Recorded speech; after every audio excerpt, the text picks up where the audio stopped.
Who's in front of the polling booth where the Prime Minister has just casted his vote. Irris, it truly is Groundhog Day in Israeli politics. So what are the polls saying this time around?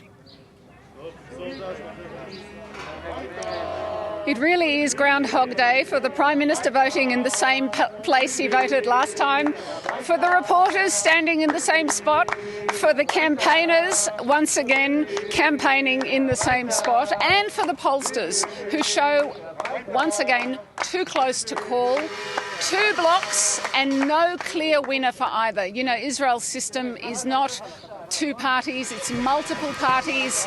They have to get together, and what we're seeing is that we can't tell you right now which bloc is going to win, even though Netanyahu's is the largest party.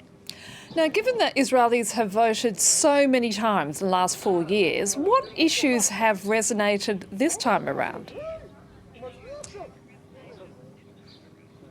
I would say definitely the pandemic. It's not just that I say that, Netanyahu himself has said that. And what he said is that if the results were poor, then his chances would go down.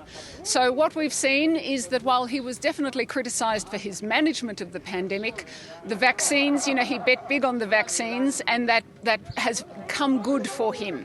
Israel has now vaccinated 5 million of 6 million eligible people.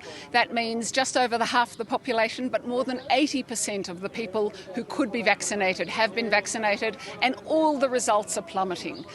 Things have been opened and they haven't been opened for long. So some people are saying it's because of the election, but definitely it's had an effect on the mood of people when they look across to France and they see, and to the rest of Europe, and they see their position vis-a-vis Europe, they think they've got it pretty good.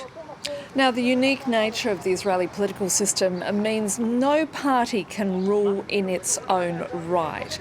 So what sort of coalition makeup is possible in this election?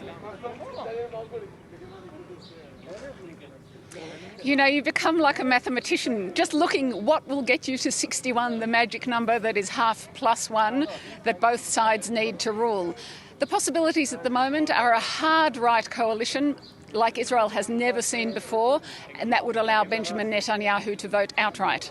Otherwise, it will have to be a coalition of all the disparate opposition parties, from the Arab parties on one side right up to the people who have defected from Netanyahu's Likud party at the other. They would all have to get together.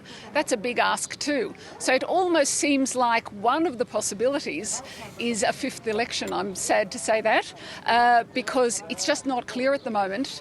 People say to pollsters they haven't yet made up their mind, and there's something like 10 seats worth of people who haven't made up their mind, which is why it's too close to call. Irris Makler, who's clearly in for a busy day there in Jerusalem. Thank you.